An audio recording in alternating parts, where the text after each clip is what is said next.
Tuhan, Kaulah yang memulihkan hidup kami. Dan Kaulah yang mampu bagaimana menuntun cara hidup kami. Tuhan, kami manusia yang berusaha berjuang menghadapi kehidupan yang berat. Oleh sebab itu kami merasakan bagaimana Tuhan menolong kami, menjaga kami, melindungi kami di dalam keterjebakan hidup yang berat ini. Dan kami bisa hidup berjalan sesuai dengan kehidupan yang baru. Kami berterima kasih untuk hal ini. Tuhan, hari ini kami ingin datang kepadamu. Kami merindukan apa yang Kau ingin katakan kepada kami, agar kami tahu, Tuhan, jalan yang Kau tuntun kepada kami. Berkati firman-Mu, berkati urapi kami yang mendengarkannya. Inilah permohonan kami. Di dalam nama Yesus kami berdoa. Semua berkata, amin. Silakan duduk, saudara.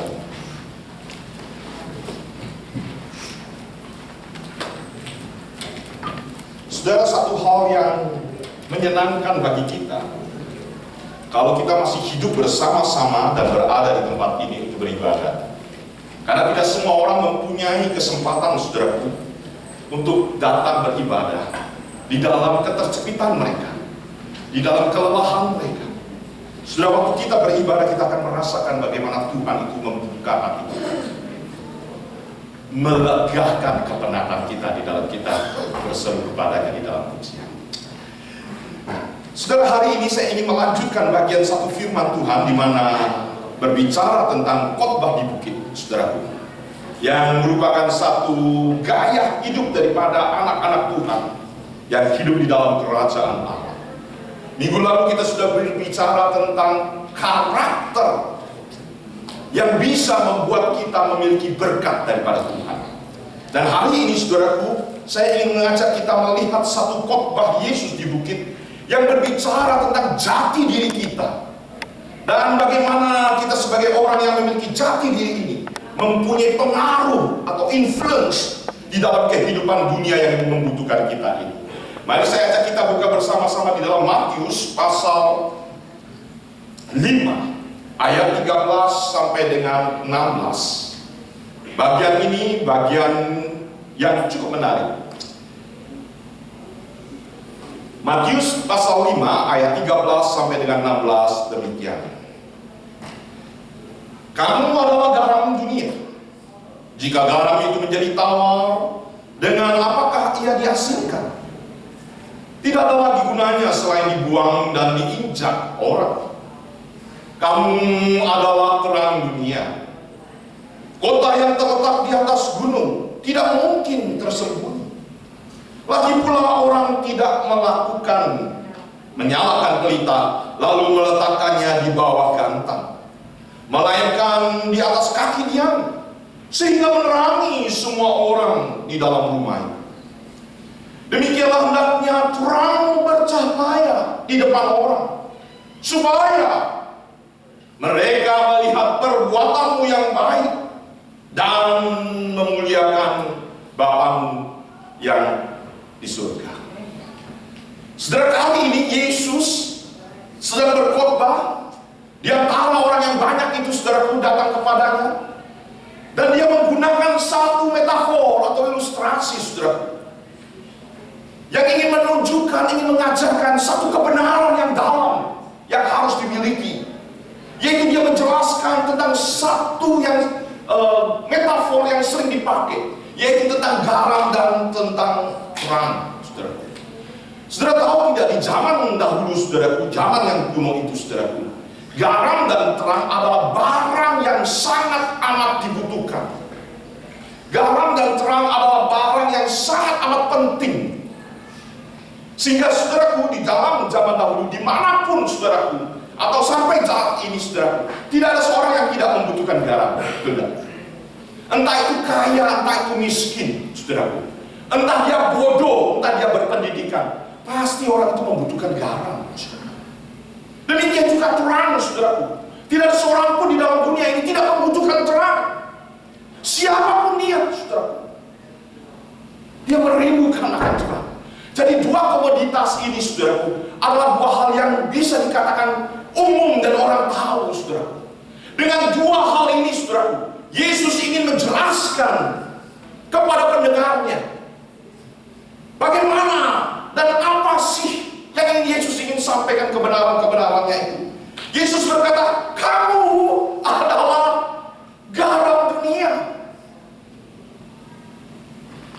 Saudaraku, pada waktu Yesus berbicara kamu, engkau, tidak ada yang lain, kamu yang dengar.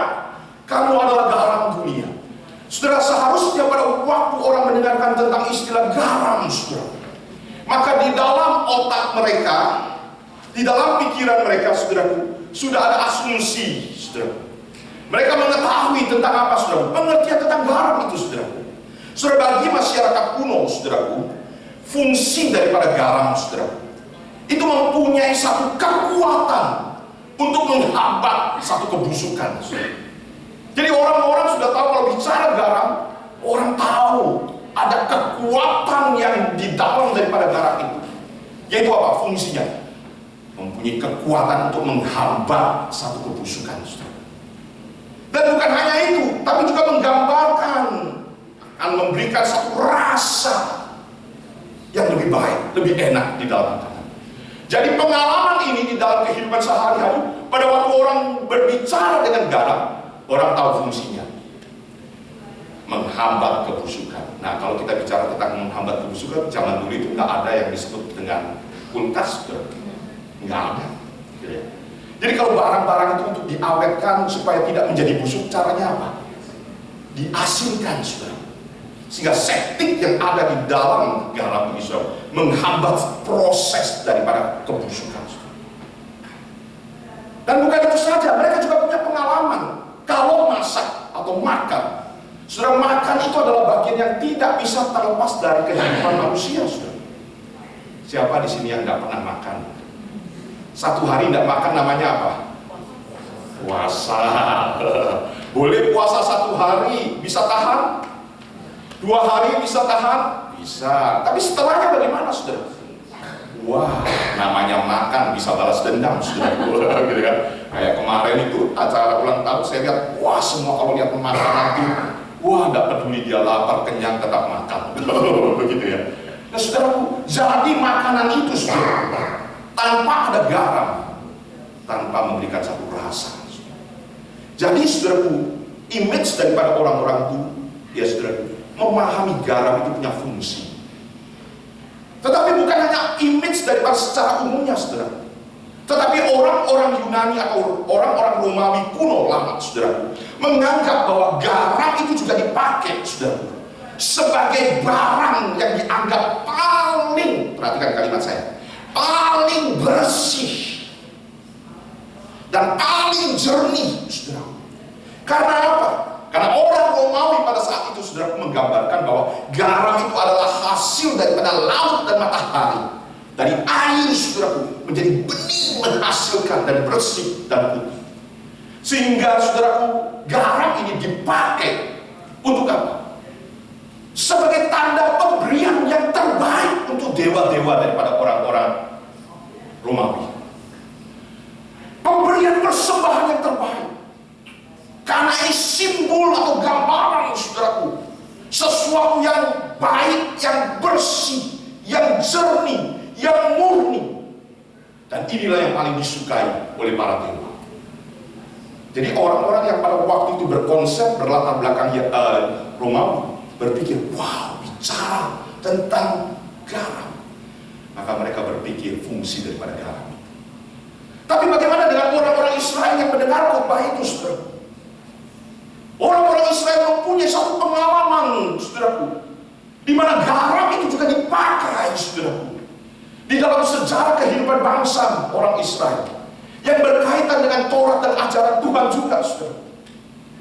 Mereka ingat satu peristiwa, saudaraku, bagaimana Elisa pada suatu saat mendapat kabar, saudaraku, yang orang berkata Yeriko itu kota yang baik sekali. Posisinya baik, tetapi airnya jelek, dikatakan. Air minum yang diminum oleh orang-orang Yeriko menghasilkan kematian.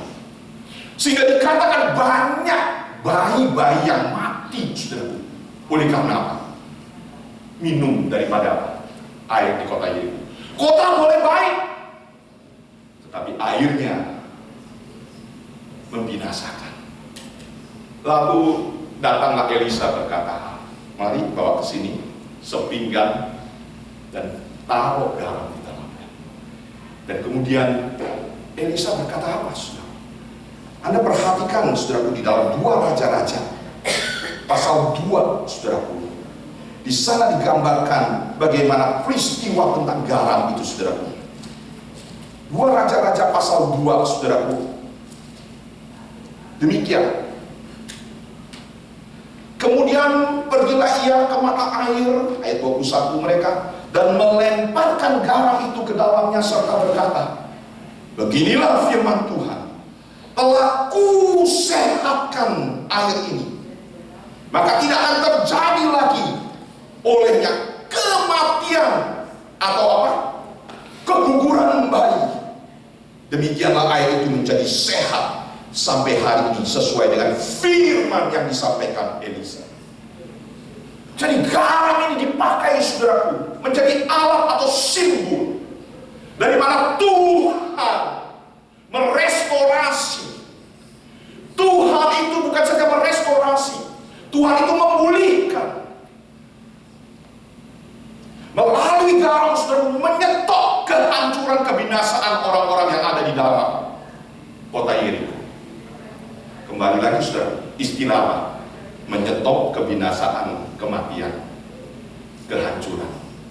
Sehingga di dalam kota itu memiliki kesehatan, kata air itu menjadi sehat, air itu menjadi pulih. Dan garam bukan hanya dipakai untuk itu, saudara. Ternyata garam itu dipakai simbol juga oleh orang Israel sebagai apa? Pada waktu mereka berperang, saudara, pada waktu merebut kota Sikem, saudara, Anda tahu apa yang terjadi, saudara? Pada waktu Sikem itu sudah ditaklukkan oleh Abimelek, saudara, lalu diambillah garam, saudara, ditaburi, saudara, sebagai tanda bahwa kota itu, saudara, menjadi pemilik orang yang baru dan yang lama sudah dihapuskan.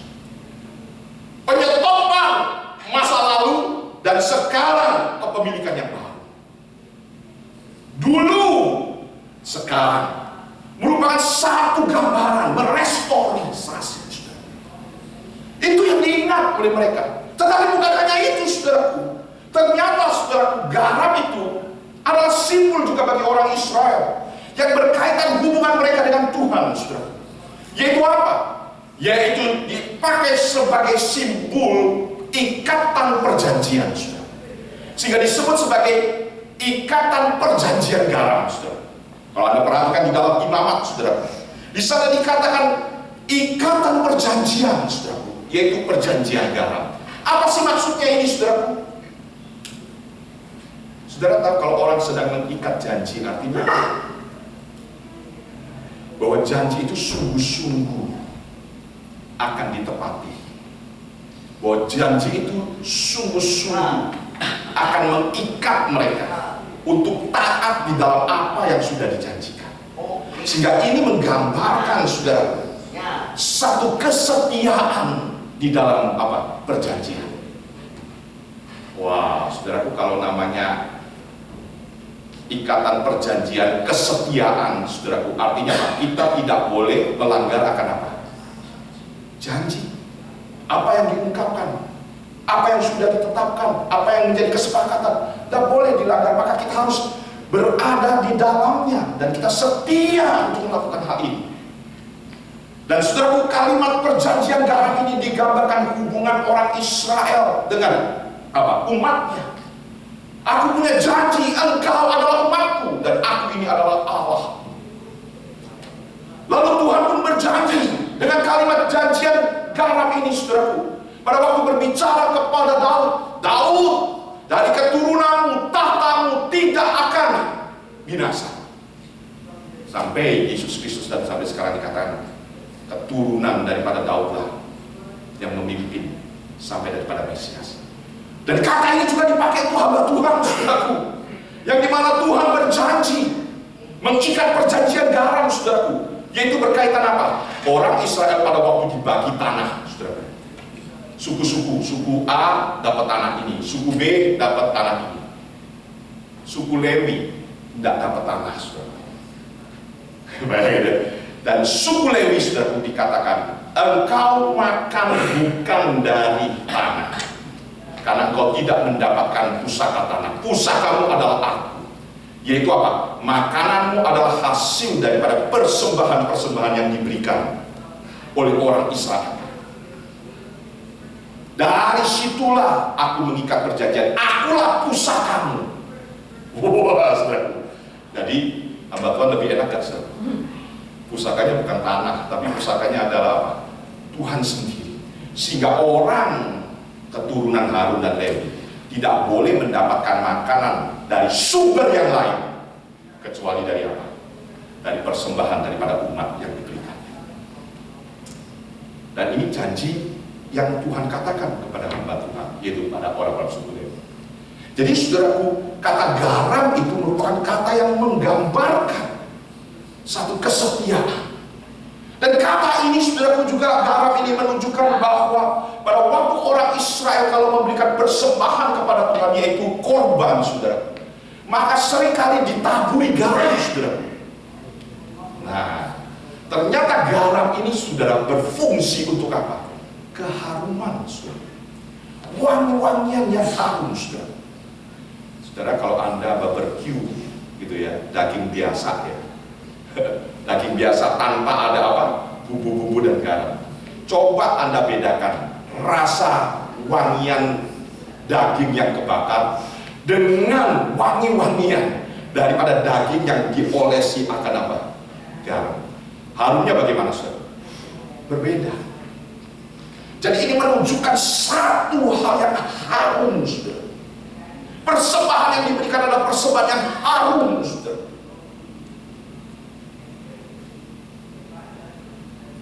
Saudara, jadi orang-orang yang mendengarkan khotbah Yesus itu menyadari engkau adalah garam, maka engkau berfungsi seperti garam itu, saudara. Dan engkau adalah garam, bukan garam lokal. Artinya garam lokal adalah engkau adalah garam dunia yang dibutuhkan oleh dunia ini. Dimanapun kau, kapanpun, dunia ini membutuhkan akan kau. Membutuhkan engkau untuk bisa men-stop akal hal-hal yang buruk, memulai sesuatu yang baru, memberikan satu kehidupan. Engkau adalah garam yang mampu menunjukkan kepada kita sekalian bahwa engkau adalah orang yang setia dan orang yang bersih dan murni. Jadi sikap dan perbuatan kita, saudaraku, digambarkan seperti itu, saudaraku. Dan kau adalah garam dunia. Saudara, kalau Anda seorang pengusaha, begitu ya. Ini contohnya Vivi deh, paling gampang, gitu ya. Buat kue, ya. Spikuk lapis, spikuk lapis ya. Orang Jawa Timur bilang apa? Spiku. Orang Jakarta bilang apa? Lapis Surabaya. Wah, pokoknya apa? Tapi sebenarnya warnanya kuning dan coklat doang. Begitu ya. Saudara, bayangkan kalau Vivi merasa bahwa kuenya itu sangat enak, nyaman, dan dirasakan oleh orang spek. Spek semua suka. Wah, itu sudah menyenangkan tidak? Menyenangkan. Kalau ada apa-apa, jangan lupa spikuknya ini. Tetapi bukan hanya orang spek.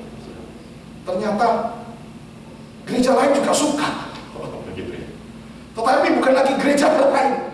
Ternyata se-LA itu membutuhkan, wah kalau ada apa-apa acara tidak boleh tidak lewat, harus ada spiku ini. Wah, berarti ya barang yang bagaimana?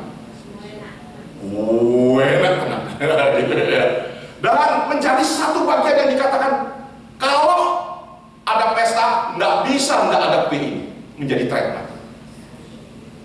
Dan saudara, bukan hanya di LA, se-California. Wow, jadi Anda bisa bayangkan, bukalah pabrik kue yang disebut kuenya Vivi itu. Sudah dibutuhkan. Bukan hanya di situ, ternyata bayangkan kalau seluruh dunia membutuhkan. Wow, produk Anda ini sebagai produk yang apa? Produk yang apa, saudara? Yang dicari, yang dibutuhkan, yang diinginkan. Karena tanpa kue itu rasanya napi. Saya ingin balik saudaraku kalimat ini. Ingin dikatakan, engkau itu dibutuhkan hanya bukan 1-2 orang. Engkau dibutuhkan bukan hanya gereja, tapi engkau dibutuhkan oleh seluruh dunia. Engkau adalah produk yang sangat amat dirindukan dan diinginkan oleh dunia ini. Itulah yang Yesus ingin katakan, engkau adalah garam dunia. Siapapun, bagaimanapun keadaannya, dimanapun, engkau itu dibutuhkan. Wow, saudara.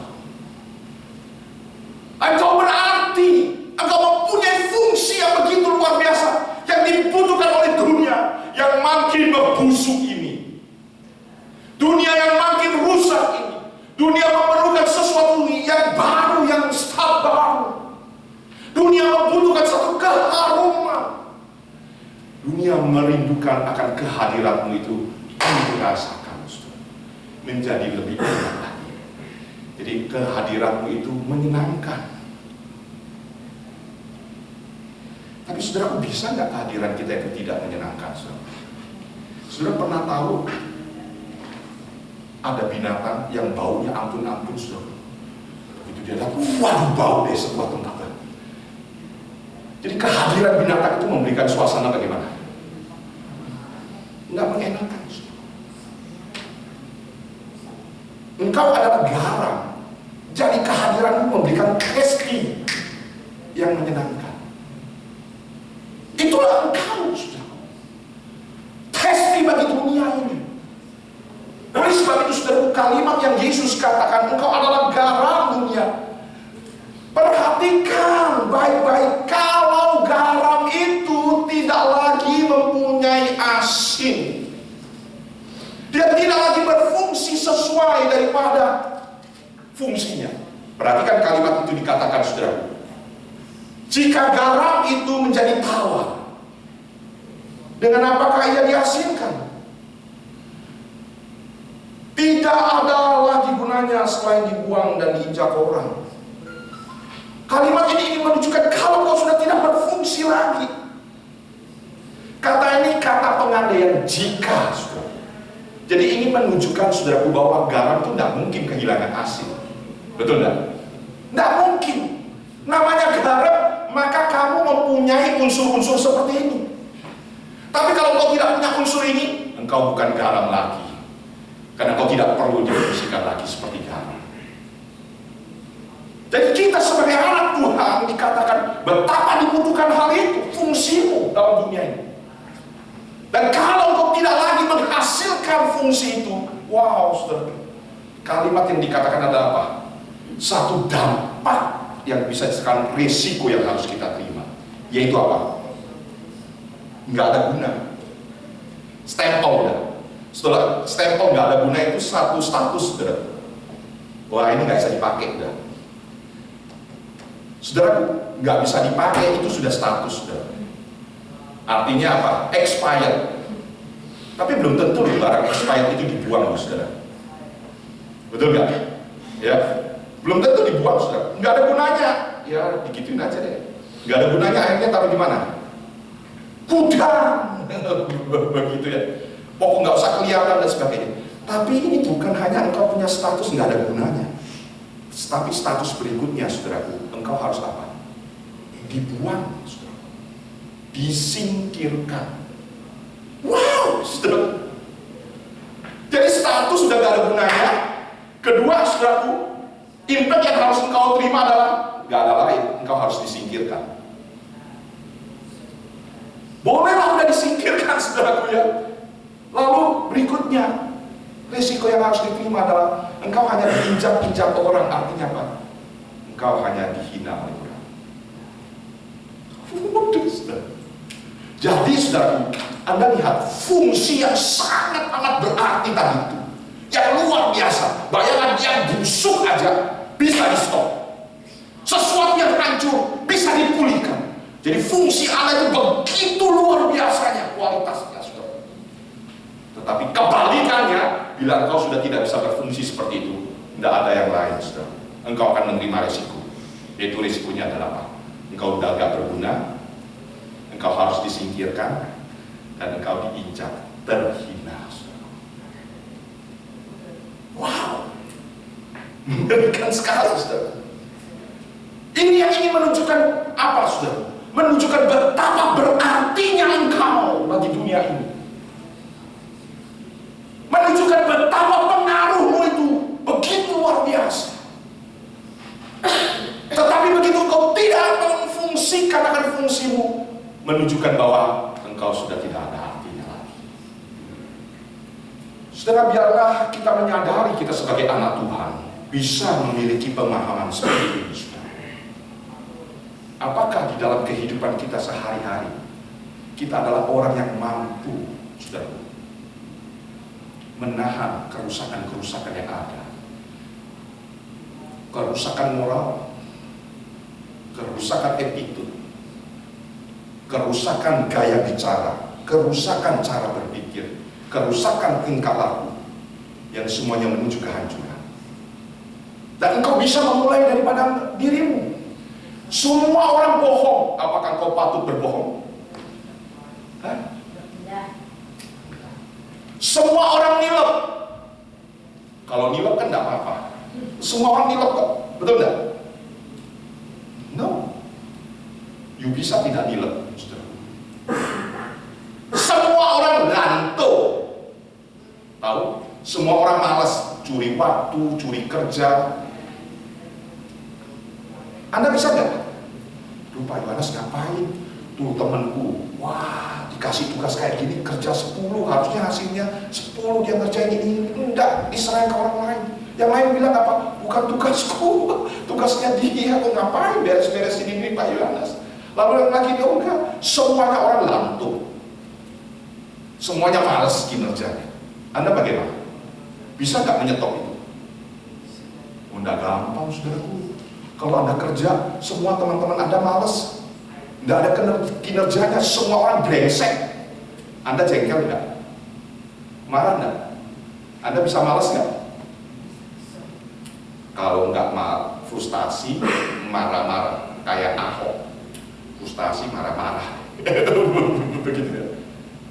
Tapi saudara, fungsi kita sebagai anak Tuhan itu harus mampu menyetopnya. Engkau berbeda. Oleh sebab itu khotbah di bukit ini menyatakan engkau berbeda, tidak sama dengan dunia ini. Dan engkau adalah garam. Kehadiranmu itu memberikan citra rasa. Jangan sampai kehadiranmu mengganggu suasana, membuat orang tidak nyaman. Sudah pernah pergi nggak ke satu tempat, lagi enak-enak, wah kumpul-kumpul, datang satu orang yang membuat rasanya jadi nggak nyaman. Satu dengan yang lain bingung. Semua pakai simbol-simbol, maksudnya apa? Tapi kehadiran orang itu membuat suasana yang tadinya nyaman, yang tadinya sukacita, yang tadinya gembira, jadi apa? Jadi kalau apa itu? Kembang, saudara, dari mekar jadi apa? Layus. Apakah kehadiranmu memberikan citra rasa yang baik? Di dalam kau bekerja, orang lihat kau rajin, orang pun ikut rajin. Wow, isu, malu. Orang malas, engkau, wah, orang tidak mau, engkau kerjakan, jadi engkau menjadi model. Lihat, wah, menjadi motivator, menjadi motor. Itu engkau, itu saya. Dunia memerlukan kau, sahabat Ella. Gereja memerlukan kau. Di pekerjaan memerlukan kau.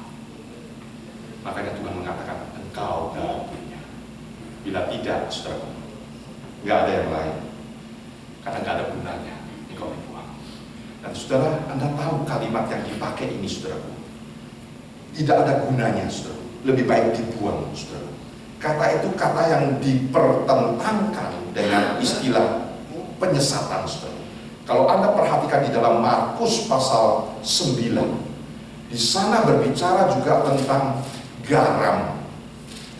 Saudaraku, kalau Anda perhatikan nanti di rumah, yaitu Markus pasal 9, saudaraku, ayat 42 sampai 50. Itu berbicara tentang orang yang menyesatkan anak-anak. Di sana digambarkan, saudaraku, Yesus menegur dengan keras, saudaraku. Kalau engkau menjadi penyesat, kalau tanganmu, itu kata gambar tubuh, tanganmu menyesatkan engkau, lebih baik tanganmu itu dipenggal. Yesus bilang begitu. Kalau menjadi penyesat yang bisa menyesatkan, maka kakimu lebih baik dipotong.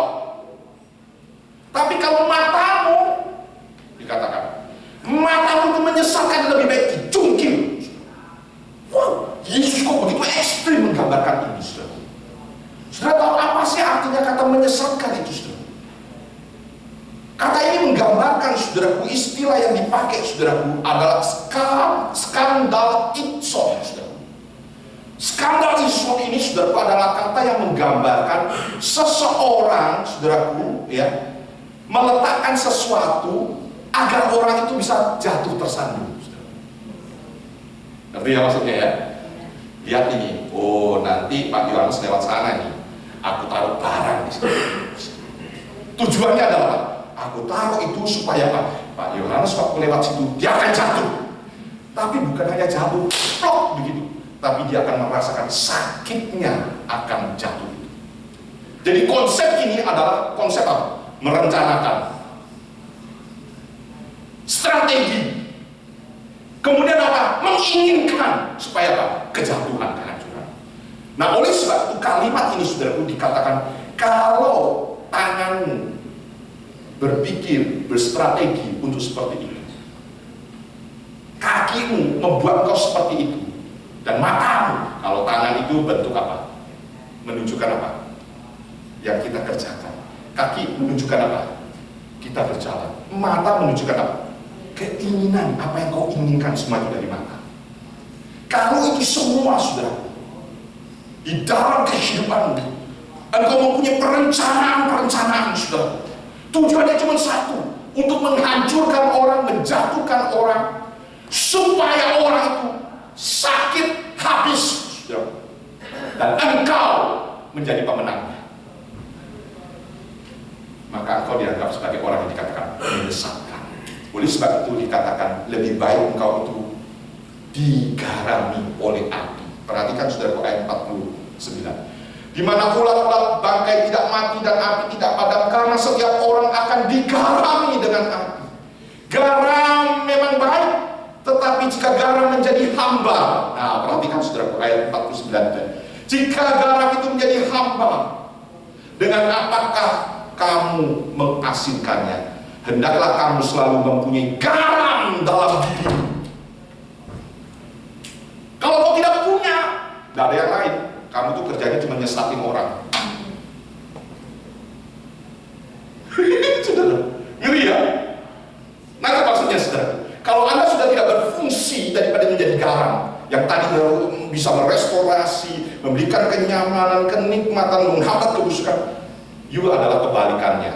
Yaitu apa? Skandal itson, kerjanya merencanakan hal-hal yang apa? Yang busuk, yang mau menghancurkan, membinasakan. Oleh sebab itu tidak ada gunanya kecuali apa? Disingkirkan. Wow, saudara, artinya apa? Bukan hal yang sederhana status kita sebagai anak Tuhan. Artinya apa? Kita harus selalu ingat bahwa kita harus sebagai garam dalam hidup. Pulanglah, saudara. Mari kita melihat diri kita. Apakah kita di dalam keseharian kita, di dalam pergaulan kita, di dalam rumah tangga kita orang yang mempunyai kekuatan menghambat kehancuran, kerusakan, dan memulihkan? Dan apakah kita orang yang mempunyai kekuatan bisa memberikan citra rasa yang nyaman untuk orang-orang di sekitar kita? Amin, saudara. Gampang nggak?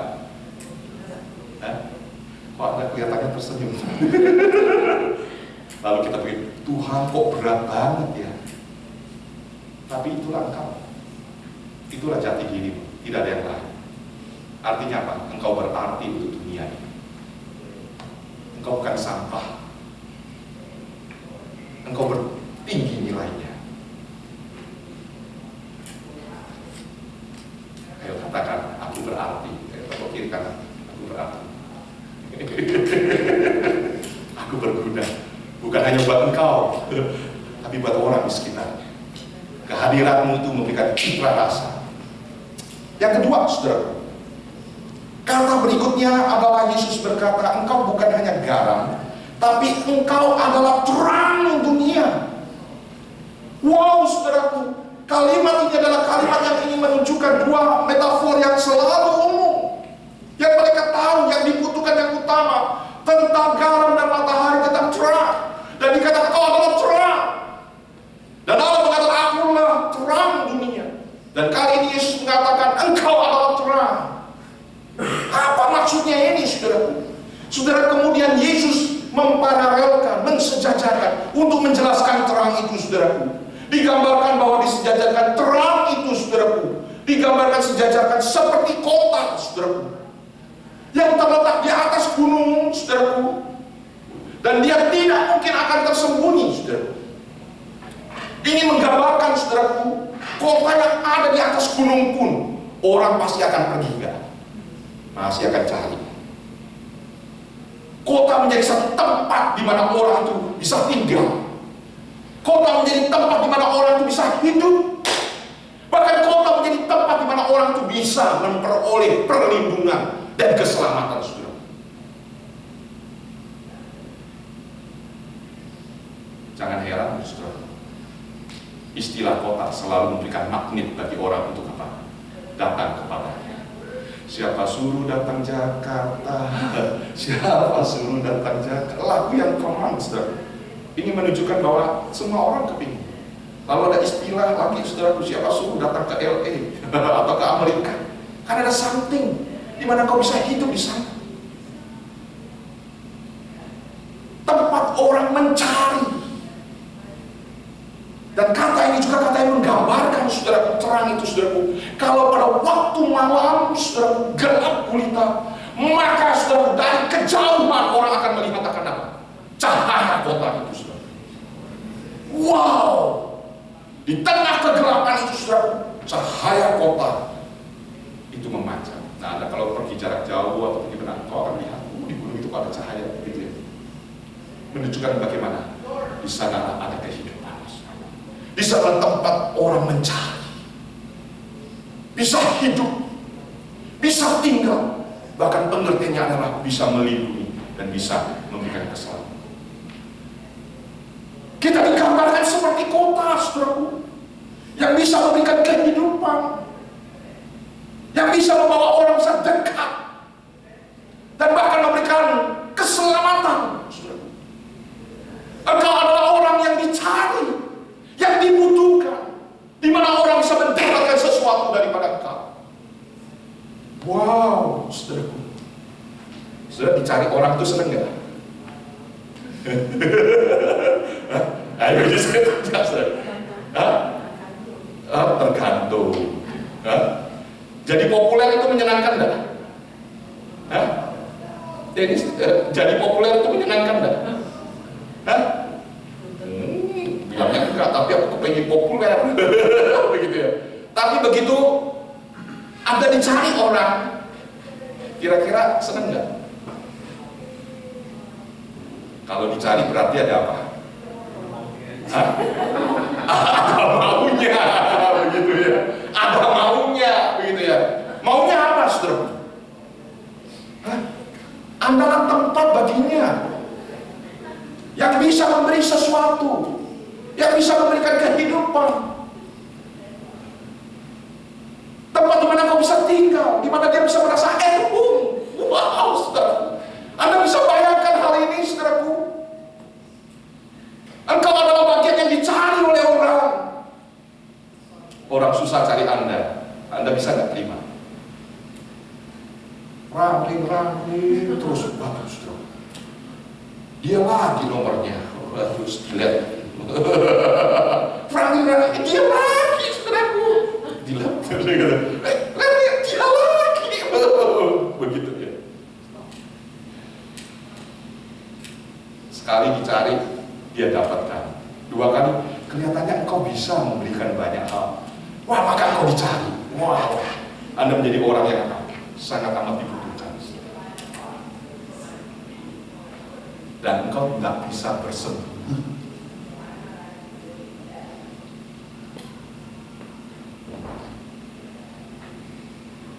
Jadi Tuhan kok berat tugas ya. Gak bisa lari.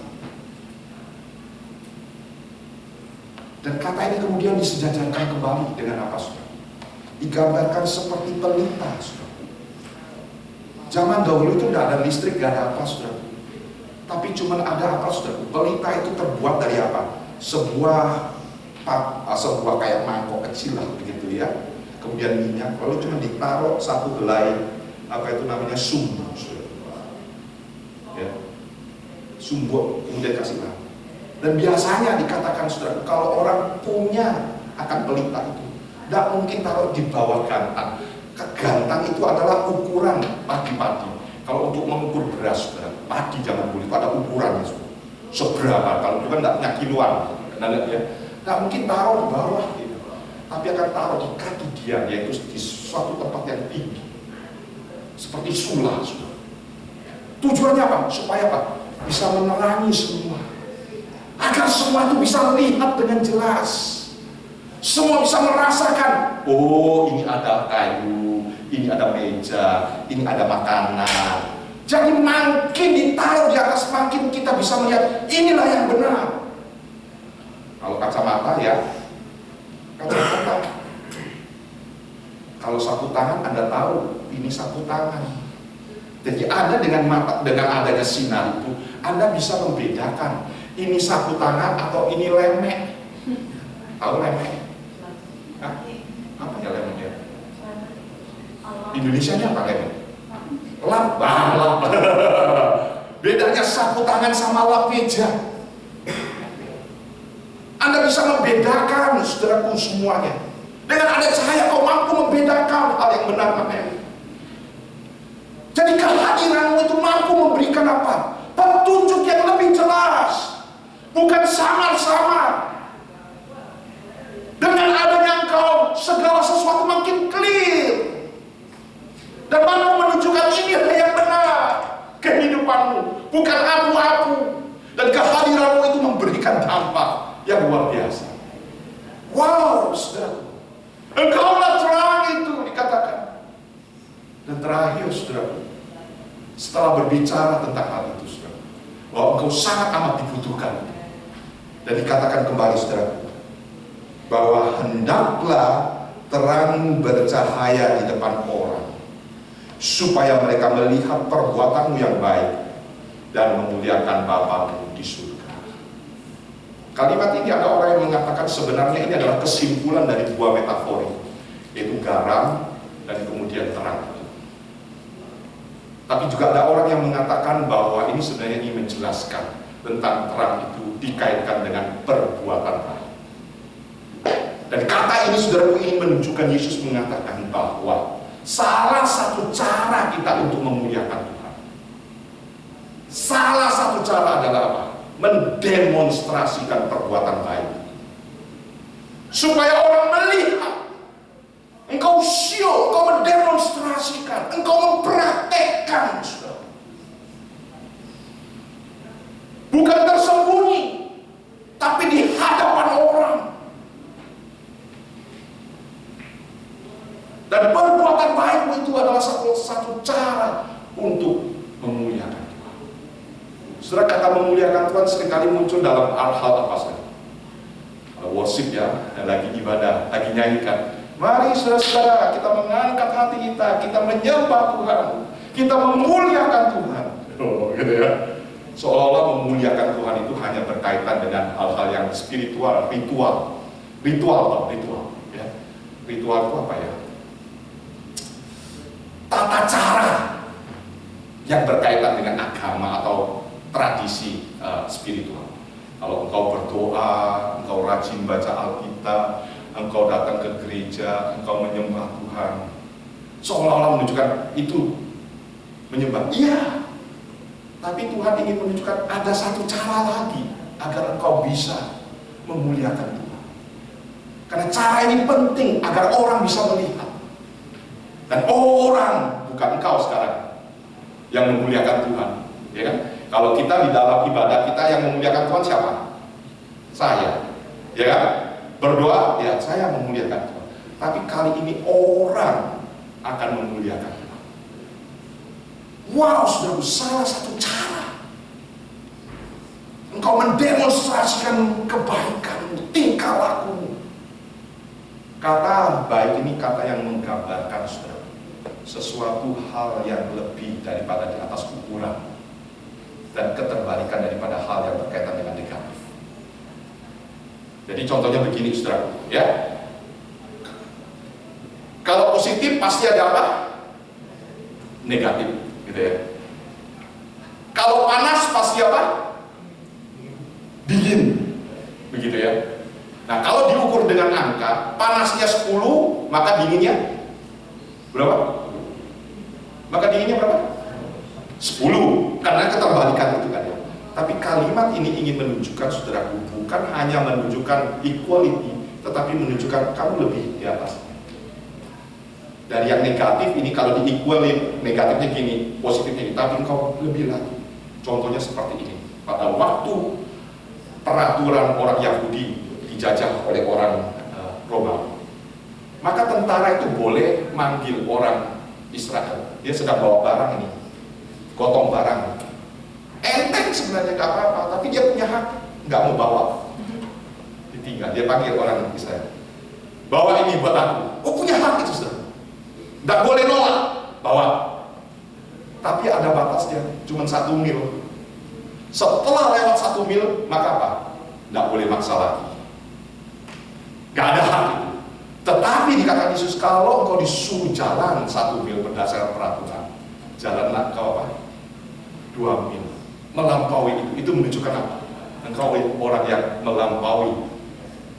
Engkau lah yang baik. Tapi kalau kau cuma 1 mil, oh doa nggak ada artinya. Tapi kalau 2 mil, kau lebih baik.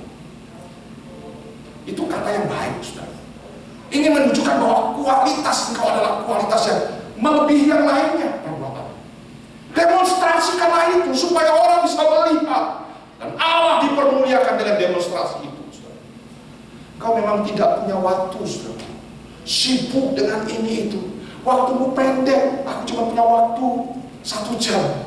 Tapi engkau bisa mengatakan, aku akan coba 1,5 jam. Bahkan mungkin 2 jam besok aku sediakan. Yang 1 jam apa? Anda perlu penderitaan. Anda punya uang nih, cuma apa? Sudah bisa ngasih 1.000. Karena keluar daripada 1.000, waduh, bahaya Pak Yohanes. Kenapa? Artinya kalau saya kasih lebih daripada 1.000, aku bisa nggak makan pagi ini. Atau mungkin aku nggak bisa makan akan sore ini. Tapi aku akan lakukan itu. Aku rela nggak makan siang. Aku rela. Wah, saudara,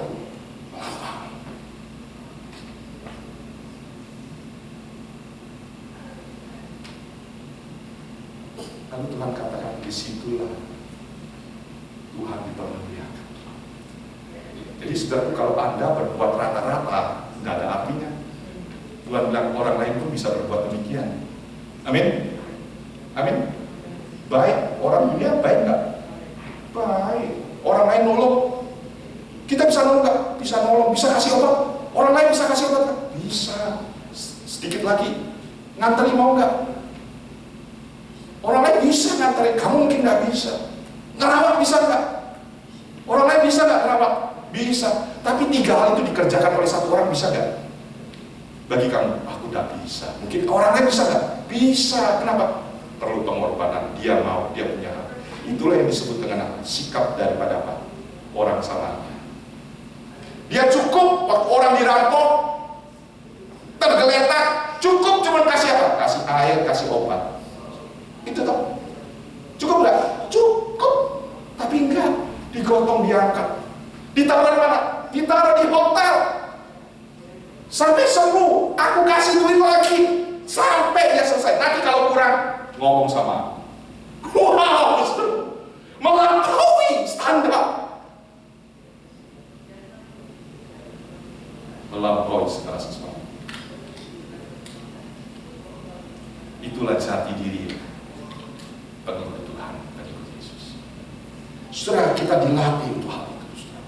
Waktu saya memikirkan ini, saya pun diingatkan kembali sebagai hamba Tuhan. Kalau orang begitu kan, hamba Tuhan lain juga bisa kayak begitu. Tidak hanya on the spot. Oh iya ya Tuhan, kalau aku lebih sedikit ya, mungkin Mungkin orang nggak bisa buat itu, ya aku coba deh. Saya belajar untuk melakukan hal yang di atas rata-rata.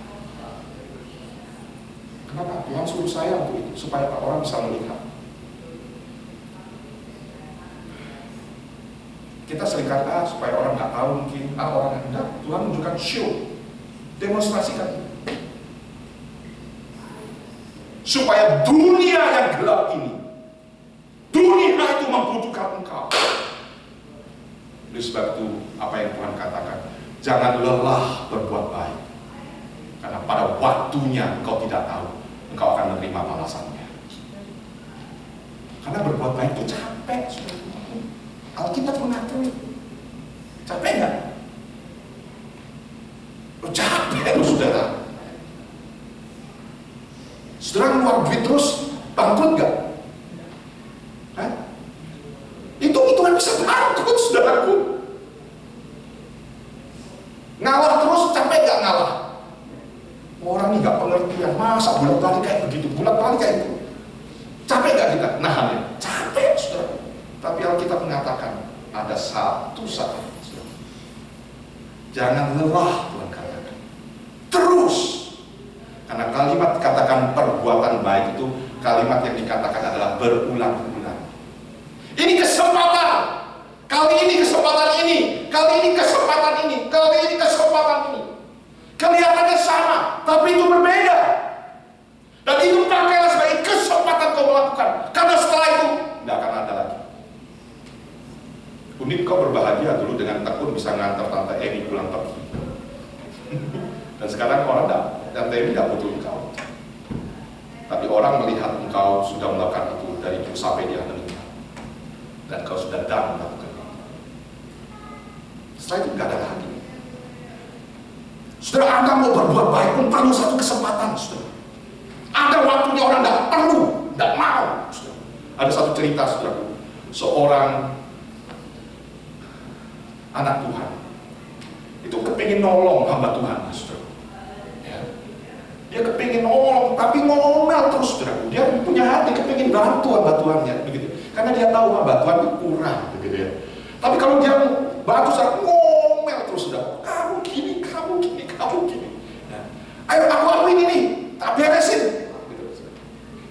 Saudara, Anda tahu, akhirnya Pak, satu saat kan ada masalah, saudara, yang berkaitan dengan uang, karena hamba Tuhan tidak punya uang. Dia ngomel terus, akhirnya Pak, udah diberesin orang lain, saudara. Lalu dia tanya kepada hamba Tuhan, loh kamu kok nggak ngomong sama aku, tak beresin? Orang itu bilang, saya nggak tahu juga, katanya. Jangan-jangan Tuhan nggak mau uangmu. Hati-hati, saudara. Tuhan nggak mau uangmu. Tuhan nggak mau actionmu. Karena nggak berkenan. Jadi jangan gerundel kalau melakukan sesuatu. Kalau itu satu kesempatan, Tuhan mau kualitasnya. Dan Tuhan mengatakan pada waktunya kau akan terima berlipat-lipat ganda. Pulanglah, saudara. Mari kita belajar. Karena Tuhan berkata, engkau garam, engkau terang. Saya garam, engkau garam. Tuhan katakan, engkau terang, saya terang. Mari kita belajar akan apa yang dilakukan. Mari kita berdoa bersama-sama. Tuhan, Kau adalah Allah yang penuh belas kasihan, tapi Allah yang selalu menunjukkan kepada kami akan jati diri kami. Siapa kami sebenarnya? Kami adalah garam dan terang yang sangat amat dibutuhkan oleh orang-orang dalam kehidupan. Tuhan, pakailah kami, tolonglah kami, beri kami kemampuan untuk mendemonstrasikan fungsi kami sebagai garam, fungsi kami sebagai terang. Jangan sampai Tuhan, kami tidak berguna, kemudian kami tersingkirkan, dan kami akhirnya terhina. Tuhan, Engkau Allah yang penuh anugerah, yang seringkali memberikan panggung untuk kami bisa mendemonstrasikan fungsi kami. Beri kami kesempatan sekali lagi. Berkati hidup kami Tuhan. Dan pakailah gereja kami menjadi terang dan garam. Dan pakailah kami umat menjadi garam dan terang. Terpujilah nama-Mu yang selama ini sudah menolong kami untuk bisa mengekspresikan itu dengan tekun, dengan tidak lemah, meskipun kadang-kadang kami tak berdaya. Berkati kami. Demi Yesus kami berdoa. Semua berkata, amin.